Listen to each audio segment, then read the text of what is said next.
And good afternoon, everybody. Welcome to FSU Coach Live. My name is Tim Baghurst, and this afternoon I'm joined by PJ Gibbs. He's the defensive coordinator at Palmetto Ridge High School. PJ, thanks so much for joining me. If you wouldn't mind, just tell us a little bit about your history and how you got to where you are today. Sure, thanks, Coach. I appreciate you having me on. I'll be starting my 21st fall coaching when we get rolling. Hopefully, we stay on track to get started August 24th, being our first practice. Coached for 14 years in New Jersey at a couple high schools. My alma mater, I spent the most time at Manasquan High School, which is right by the beach. If anybody's seen the TV show Jersey Shore, that is not us. We are about a half hour north of that disaster. That was that TV show. I had the opportunity to be a position coach, coordinator, coach some good kids, won a few championships, and decided to move down to Florida in 2015. I got a job at Gulf Coast High School. I was the co-DC there, coached linebackers first year, and then the secondary my last 2 years. And then that brought me to Palmetto Ridge, where I'm the assistant head coach in DC and the secondary coach there right now. This will be going into my third year. Tell us a little bit we've got people who may not be familiar or too familiar with football. Tell people a little bit about what that means when you're a defensive coordinator, but then you're also secondaries coach. How do you align the two?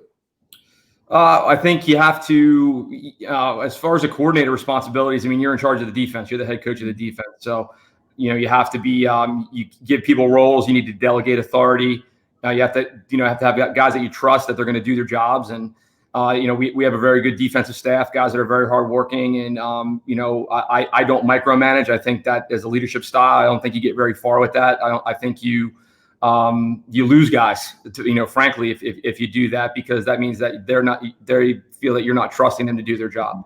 So, I mean, coaching the secondary, I basically, handle the back end of things, and I watch my guys, and, obviously as a coordinator, you kind of oversee everything and make sure guys are doing their job and review film and things like that. And, I'm more of an off the field correction guy with our coaches, because I think, you want to allow them to coach, allow them the kids to see them do their jobs. And then when we get behind closed doors and watch the film and review it, then you can kind of make corrections and tell them what they need to do to get better. I also handle the recruiting as well. I'm the recruiting coordinator. I forgot to mention that. So I handle all the recruiting for all our athletes in our program, which right now we've had about 70 kids at our summer workouts over the last 7 weeks. So my cloud cover, we were talking about cloud cover earlier, and I just lost my cloud cover, which messed up my green screen. Tell us a little bit then about your roles and responsibilities, because are you just a coach? Is that your only job, or do you have other responsibilities as well? Well, I think if you're a football coach or a coach of any kind, and then, people that are listening to this, you wear a ton of hats. You're a coach, you're a guidance counselor, you're a father figure, you're a psychologist. You have many roles. It says football coach in the payroll, right? But you have a lot of other things. I also teach at the school. I've been last year I did advanced placement business and world history. This year, I don't know what I'm doing yet, because, we have some faculty that are going to opt to do the online learning portion that our county's offering. And so we're still trying to figure out, what I'm going to do. But I've taught government economics. I've taught U.S. history, world history, wrote curriculum for elective classes. And I also have my master's degree in educational leadership with my principal certification. So if I wanted to down the road, I could get into that. But right now, I still want to coach football, so I'm not looking forward to jumping into that just yet. All right. So you have all these roles and responsibilities. You're teaching, you're doing all these other things. How then do you manage all that time, or the limited time that you have, given you have to divulge so many different things to so many different people and programs? A lot is talked about being a coach and how much time you have to invest in coaching. But you've got all these other responsibilities too. So how do you juggle those? I think in the beginning it's just finding like your rhythm. I'm a husband and a father first. I have a wife, been married for 11 years. I have actually my daughter will turn 9 tomorrow, and my son's 6. So you have to find time to manage that. I think really you have to kind of find. I'm a very proactive person, so I'm in early. So I get my any grading I need to get done, I get done from 6 to 7 o'clock in the morning. Like when I leave school, I don't bring any schoolwork home, because when I'm home, I'm there to spend time with my family and have dinner with my kids and ask them how their day was, kind of prioritize that way. And the thing is, like, as time has gone on in this coaching thing, we become so technologically advanced. We have these online film systems where when I first started coaching, that was my job. I was the tendency guy. I was a guy that did all this stuff that we can now do on the computer. So you really don't have to, grind, quote unquote, at school. You can do it in the comfort of your own home. And, I think that's a luxury that, when I first started coaching back when I was 21, 22, even going into like my first coordinator job at 26, you had to do everything manually. Everything was done by hand. And now with the technology and everything like that, and actually it's funny, my son, who's 6 years old, and he's been sitting on my lap watching film since he could, he's actually going to be doing our tackling stats for us this year. Because I said to him, hey, if you're going to sit and watch film, you're going to help out. You're going to learn how to do some stuff. So he'll have his laptop across from me, and we were practicing the other day doing stats and, teaching him responsibility and accountability and getting him involved at a young age. So it's, I think you have to find your niche. But the thing is too, like, I think if you're not adapting, you're going to be stagnant, and you're not going to be successsul if you don't prioritize and you don't learn how to do time management. And I was taught that at a very young age as a coach from my mentor back home, who's in the Hall of Fame in New Jersey. Mm. Now, being a defensive coordinator, you're not the top of the tree, but you're almost there. How then do you work with a head coach in an environment where, if you watch maybe some shows like a Last Chance U or something like that, you see, or any of those shows, you see some conflict from time to time between a defensive coordinator, offensive coordinator, and a head coach. Maybe a head coach is maybe trying to make calls and interfere with that dynamic. How do you juggle that? How do you work with the head coach to make sure that you're in charge of what you're supposed to be doing? When I interviewed for the job, I'm blessed to work with a great head coach. His name is Chris Tokinen. He's been at Palmetto since I moved down here. So I've coached against him before coming over. And Chris lets me run the defense, lets me run the recruiting. He will have suggestions, but at the end of the day, he's the boss. So if he wants something, if he needs something, I'm going to do what we need to do, what he wants. But the nice thing about him is that, we communicate well. And if he wants something changed, we do it behind closed doors. He won't do it in front of the players. And I think for me, that's huge because, he knows that I'm in charge of that side of the ball, and he calls the offense. So we work that dynamic works very, very well for us. I think where you get into trouble is, I've worked for guys in the past that want to kind of call you out in front of the kids and kind of demean you or diminish you.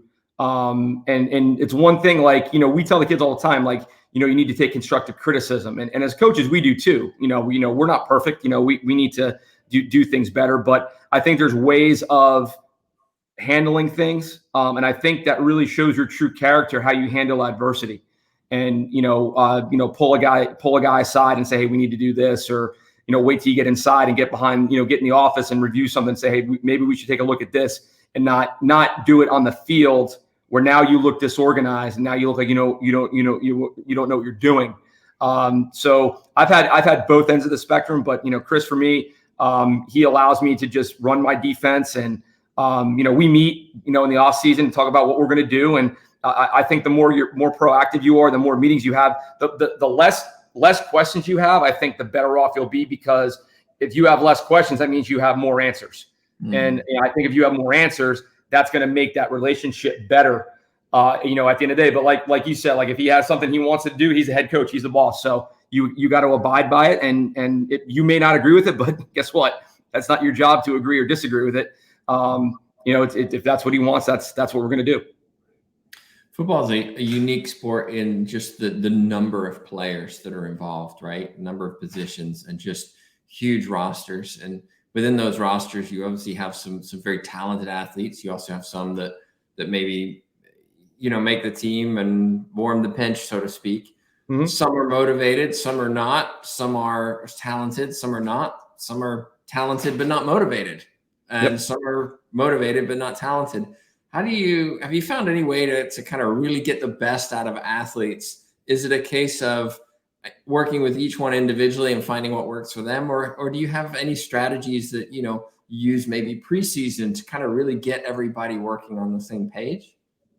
Well, with our defense, I'm 100% honest with kids. So I'm from the Bruce Arians school of coach them hard, hug them after. You know, here's the thing. Like when you look at the statistics, 1% of the high school football playing population will play Power 5 football. Half of that, right? They're all right? going. Yeah, everybody's going, right? Half of that percent will get an opportunity to play in the NFL. And when I say opportunity, I'm talking like not like number one draft pick, like undrafted free agent, and you have a tryout. You have an opportunity to earn a spot on the roster. So my message to the kids is that you need to be able to take constructive criticism. And, we're going to coach you hard. And I tell all my coaches, like, if you're going to get on a kid, that's fine, but you better be pulling them aside and teaching them the right way to do things. Because at the end of the day, most of these kids are going to go on. They may go on and play in college, but they may go play at an NAI level. They may go play at a Division III level, D2 level, or FCS. We're blessed this year. We have 4 guys that are going to go to Power 5 schools. So we're in a very good situation in that case. We just had the largest signing class in the history of the school last year, and that was kids going from NAIA all the way up to FCS.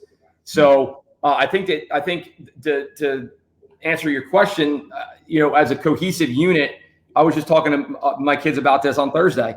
I said, you guys can be 3 ways as a football player, and I said, honestly, you could be 3 ways as an adult. I said, you could be average. You could just want to show up, check the box, wear the jersey. Right? The girls know you on the football team. I said, you could be good where you want to be coached. All right. Or you could be great where you want to be told the truth. So I said, how many of you guys want to be great? Everybody's hands go up. So I said, when a coach is telling you the truth, you better listen. And I said, I don't care what you do in your house. Like, I don't care if you don't listen to your parents. I said, but you come here, this is not your house. So you're going to operate by our rules. If not, you're not going to be here. Because, our goal is, as coaches and teachers and educators, is to get these guys ready for life. Like, so I said today, we were talking, I gave the kids an assignment today. We have our playbook up there. I said, okay, listen, by Monday morning, if you don't have all 24 slides looked at, because I can see who looked at what, you're going to have some extra conditioning. So we had 4 kids that didn't look at it. And we had kids that looked at it while they're in the parking lot getting ready to get their temperatures checked, which I didn't make those kids run. I filed that away for, okay, you're a senior and you want to start. You just looked at the slides 34 seconds ago. You know why? Because it says it on my phone right here when you looked at it. So I think, football is great. Like, I love it. I've been doing it a long time. And the older you get and the more you get invested into it, you want to see these kids succeed. You want to see them graduate from high school, go to college. I always tell the parents when we do our recruiting meeting, use football as a vessel for your education, right? So a school that you may not have looked at for academic reasons, well, this school may want you to play football, and that might be your pull into that. But when you get there, don't blame anybody else if you don't succeed. I think that's a huge problem in our society today is where, I'm honest with everybody. Like I tell the kids point blank with recruiting, I'm not going to lie to a college coach who you can get an offer. Because what that's going to do is if I lie to that coach and you go to that school and don't do your job and you come home for whatever reason, now my reputation with that school is bad. And now the kids coming behind you, their reputation is bad. So I'm not going to lie to a coach just to get you a scholarship offer. You got to put the work in academically and athletically. Mm-hmm. Turn, if you will, a little bit more, because we talked a little bit about USA football before the stream began, and I know you have some involvement in that. Can you tell us a little bit about what that involvement is and what you've learned as being part of USA football, which is obviously a much, much bigger organization? Yeah, it's first and foremost, it's a first-class organization. The administration that's involved with the national team program and then with Heads Up Football, It's second to none. The resources that they give us, and I started coaching regional camps for the national team in 2008. Former player of mine at Manasquan got a job with USA Football and asked me if I wanted to coach, and I did 2 camps a year in New Jersey when I was there, and then we moved down to Florida. And I got an email after our season and asked if I wanted to be the U15 defensive backs coach at the International Bowl. Well, I'm like, yeah. I was like, sure, I'll go. And so I got to go to Texas and coach some of the best kids in the country. And I've been involved with the International Bowl since 2016, been a master trainer, which I travel the whole state of Florida, and I've been into Georgia and into South Carolina to give talks on practice planning and heat hydration and tackling methods and advanced tackling and things that we do. The people that are involved in the program, like the national team program, Aaron Ingram, who's a former college coach, is the head of the program, and he's first class. He's an unbelievable man that's given me countless opportunities. There's Charles Tedesco, who's a former Purdue wide receiver. There's Al Pops, who runs the regional scouting, and then to the heads up side, there's Andy Ryland, who's a former linebacker at Penn State, with Rashad Ellaby that runs that part of it. And I mean, it's a first class organization. And the national team stuff, I mean, you're coaching the best kids in the country. And everybody always asks, like, why aren't these kids doing the Under Armour game, and why aren't they doing this, doing that? I said, these kids get to play for their country. I said, so I think that trumps all the other stuff that these other all-star games offer, is that they get to put the red, white, and blue on, and they get to represent their country and play internationally. And, there's guys, like I was telling you beforehand, like Chase Young, Dwayne Haskins, Stephon Diggs, Malcolm Brown, Jameis Winston, Devin Funchess. I mean, Todd Gurley, they're Tyrann Mathieu. They're all USA Football alumni. So we've had guys that are playing at the highest level of football, and it's a well-oiled machine. When you go coach for a national team, you're there to coach and win a game. You don't got to worry about it's not like you're going to a high school camp where you got to ride the bus to take attendance. You got to do bed check. That stuff, you have off people that do that for you. If you're asked to coach, you're there to coach and win and represent your country.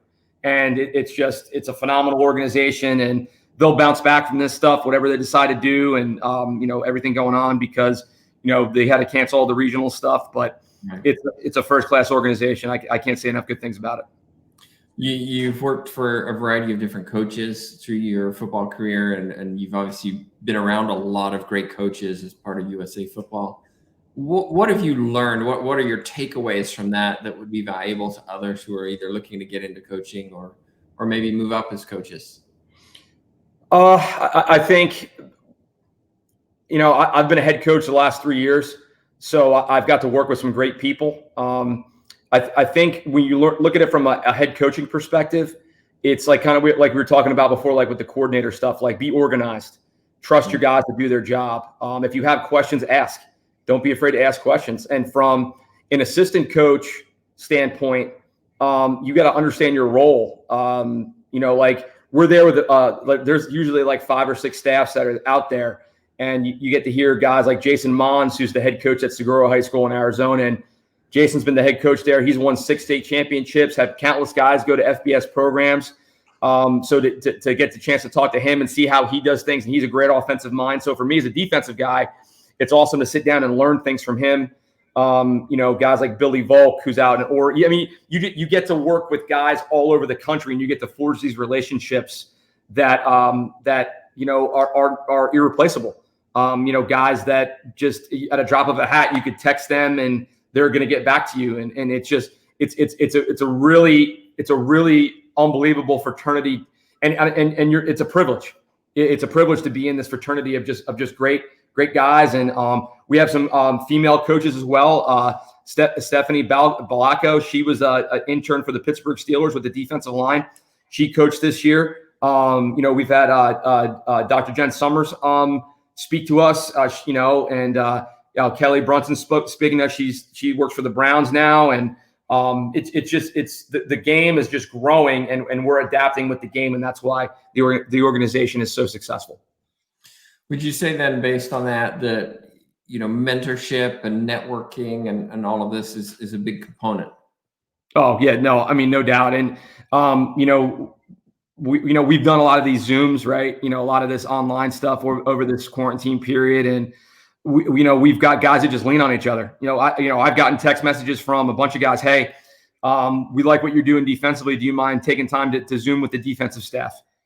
No, I mean, these are my guys. Like, I'll do anything for them, and vice versa. If I called and said, hey, listen, our head coach wants to know how you guys run your RPO stuff, and boom, he get on and give me a time, and we'll get going. So the relationships that you're building with these great coaches, and also the players, it's pretty cool. Like the first team that I was a part of coaching, there's 8 kids from that U15 team that are going to go play FBS football this year. I mean, our team was, look back on it. Our team was loaded. We got 2 quarterbacks. One's going to play at Vanderbilt. The other one's going to play at SMU. We got 2 D linemen going to play at the University of Washington. We got a wideout going to Purdue. We got a linebacker going to Michigan. I mean, like that U15 team, it's pretty cool to see these kids grow up and see, how far they're going. Coaching is a great job. And, you're obviously very passionate about it, which is what I would expect, of course. You've been doing it for 20 years. But sometimes reality bites, right? And it's not all wonderful, and it's not all great. And some of the students that I have, for example, or some people wanting to be coaches may have this impression that, oh, look at PG Gibbs. He's been doing it 20 years. He gets paid to go talk. He has a great time, great success, loves his athletes. Athletes love him. And that's not always the truth. Can you kind of give a little bit about the realities of coaching and some of the struggles and challenges that you've had? Sure. I can tell you, well, first and foremost, I mean, you have to find, if it's, you got to find a partner in life that is going to support you. I mean, my wife is, I'm blessed. I mean, she went to Clemson, so she loves football. So obviously the last couple of years, she's been extremely happy with the success the program's had. Hey, just because you go to Clemson doesn't mean you like football. Let's true.